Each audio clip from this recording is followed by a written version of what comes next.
I'm John Mercure with a very special guest. He is CJ Criscio. He is a state champion in singles tennis, Division I. He goes to Menomonee Falls. How does that sound? You're a state champ. It sounds great. I dreamed of this, for a long time, and I was so happy to be able to win and get through so many tough matches along the way.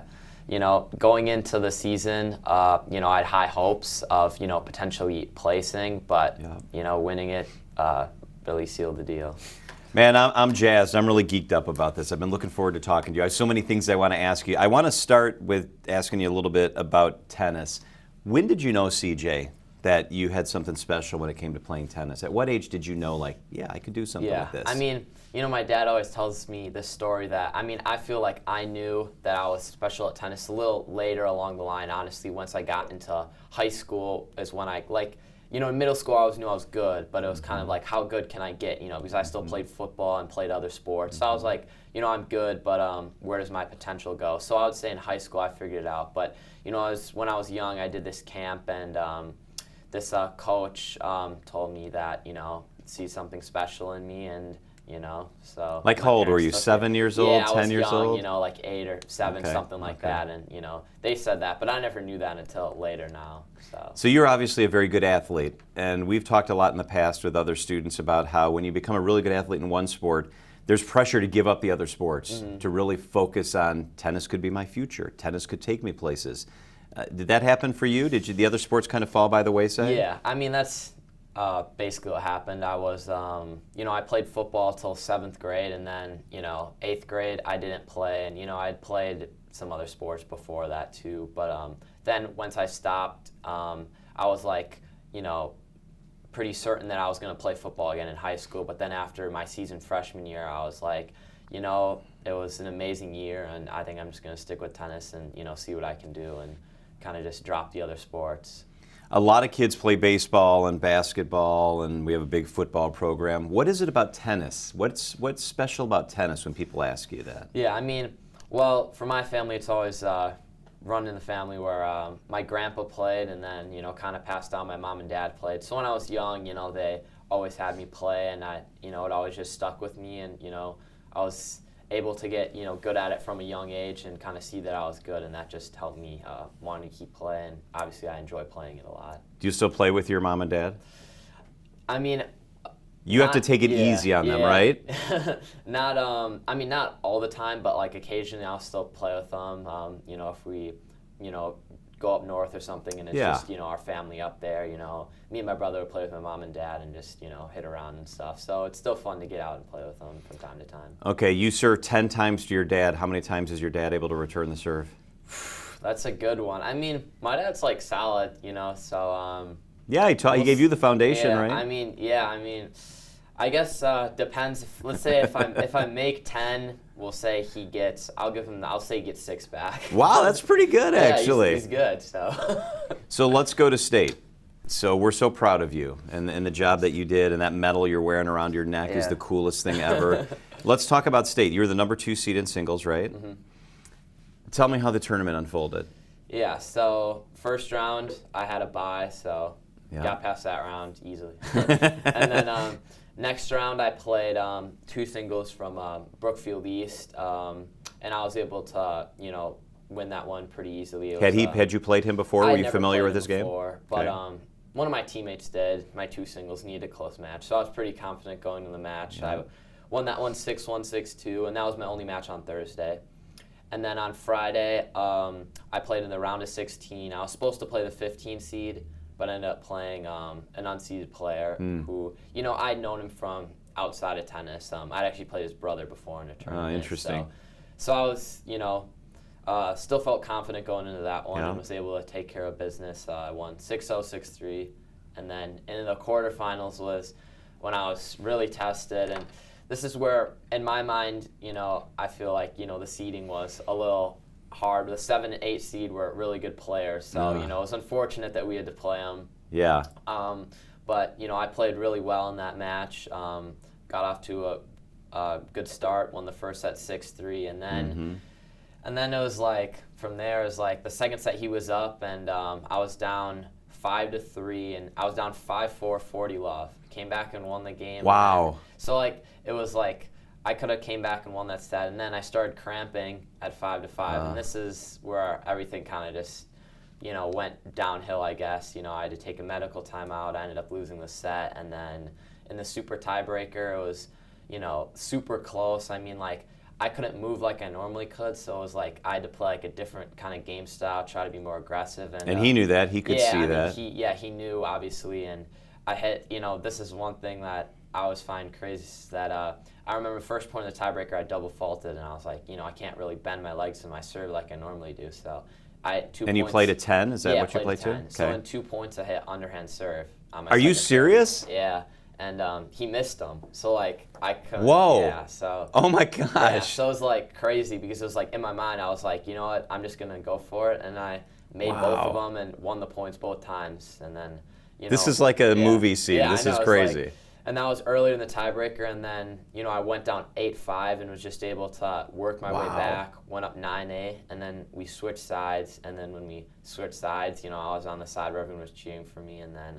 Won the last 2 points and made it to the semis. So, yeah, that was a crazy match. Did you feel after that like you had momentum? Is momentum a real thing in sports? Yeah, for sure. I mean, like, that match was kind of like, I remember I went down 8-5, and I kind of thought to myself, like I can't lose this match. Like, I got to win this one, because I knew, I knew if I won this match, I was not set to win the tournament, but I was just feeling so good. I was playing really well, and I literally saw on the court next to me the 1 seed lose before my match ended. So in my mind, I'm like, wow, doors open. Yeah, I'm like, doors open. I just got to get through this match, and then I can, do good tomorrow. And I was just, able to keep battling. And then I was able to get through that. And then after I won that match, I had a pretty good feeling that the tournament was going to go my way. But. So then semifinals, you make it through the semifinals? Yep, semifinals. I played the 3 seed. Okay. I never played him in high school times before. Played him in USTA. So you were familiar with him a little bit. I lost to him before when he played. I mean, it was a while ago, but still. A lot of players in state that in the semis and finals, I'd never beaten these guys who I played before. And I played them a couple times maybe over the years. Did you feel like you were peaking? But yeah, I mean, no, I felt confident and this is my time. And then in the semis, I won. 6-4, 6-3, and we had a lot of close deuce games, but not quite as nail biting as my other matches. And then in the final, I played real well too. And you played a kid from Union Grove, right? Yeah, from Union Grove. So he had upset the 1 seed, so he was probably feeling pretty good going into the final too. So we definitely both were riding momentum high. I played a really strong first set, and honestly, I kind of told myself, in the back of my mind, if you get the first set, if you cramp in the second, you can always just win in the super. So it's like, I just got to really focus for this set. So, I won the first set 6-3, and I was feeling great. I was serving really well. And then in the second set, I was up, a break early. And in this one, it was my cramping wasn't as bad in this match, but there was one moment where I cramped a little bit in the second set. So I did take a medical timeout when I was up 4-3, and then it ended up going away later. But I think it affected me at least a little bit. I feel like after then I was just more tired, more gassed. So I was up 5-3 in the second set, and never had any championship points then. And then he went up 6-5. And then I made it 6-6, and it went to a tiebreaker. So I was like, all right, 1-7, let's close it out right here. And I went up 5-3 in the tiebreaker, and then I lost 4 in a row to lose the set. Holy cow. So I was like, it was honestly, some people would say I choked the set, up 5-3, how could I lose? But, in my mind, I was like, I just had to kind of, wipe that set, be like, all right, it's fine, just 10 points. And in the super, I was only down really in the beginning. I went down 4-2, so we switched sides at 4-2, and then I was kind of just able to, dig deep and really find it. And then I went on a run. I was up 7-4, so I won 5 in a row. And then we switched sides at 7-5, and then I went up 9-5. And then made everyone nervous and lost the first 2 championship points. And then at 9-7, I was finally able to close it out. Luckily, missed a shot early in the rally, so I didn't have to work too much. But I mean, Man, congratulations. Yeah, That's fantastic. it was crazy. When you're out there, I met your mom, and she's lovely. Can you hear your mom?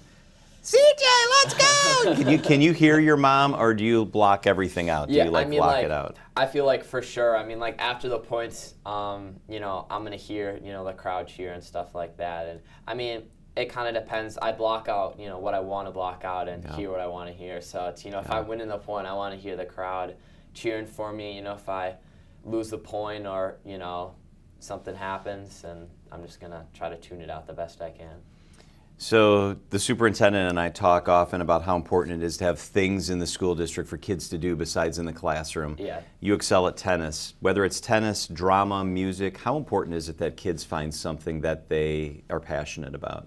I think it's really important. I mean, you know, I can't really imagine my life without tennis. You know, it's a big part of me and, you know, who I am. And, you know, I do it all the time. So it's really important. I think, you know, it's good for everyone to find something that they can do, you know, outside of school, just to keep them, you know, happy, entertained, busy, you know, just a good thing to do. You can meet new people, so it's great, for sure. How much of a blessing is it to be in the Menominee Falls School District and have the support system and the opportunities that you have?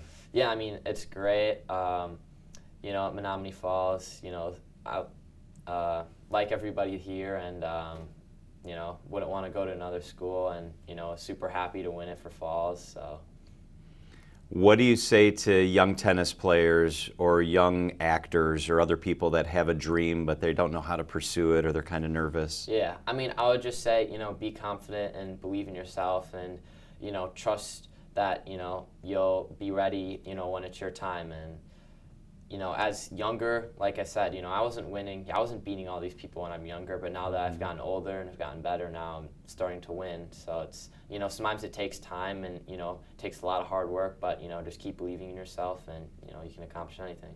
All right, so you have another year here. You're going to defend your title. You're going to be a two-time champion when this is all said and done. That's the goal. Will you play tennis in college? What are your broad goals? Yeah, I mean, I'm trying to play in college. You know, I was telling you about, I looked into a couple schools. You know, I still gotta figure it out, you know, for the most part. But, you know, I'm hoping to play somewhere. You know, I'm trying to go to a bigger school, so, you know, we'll see. Hopefully, winning the state title can help, and yeah, we'll see how it goes. I saw the pictures of you on the podium. You looked comfortable. You look like you belong there. Yeah. You've got the medal around your neck. How good's that medal feel? It feels great. I mean, you know, every time, you know, it's just in my room, so, you know, I can just go and look at it if I want. It looks good on you. Yeah. I mean, yeah, it just feels great to have won, and yeah. Man, we are super proud of you, CJ Criscio, the first D1 state champion in tennis singles for the Falls. This is incredible stuff. Congratulations. Thank you.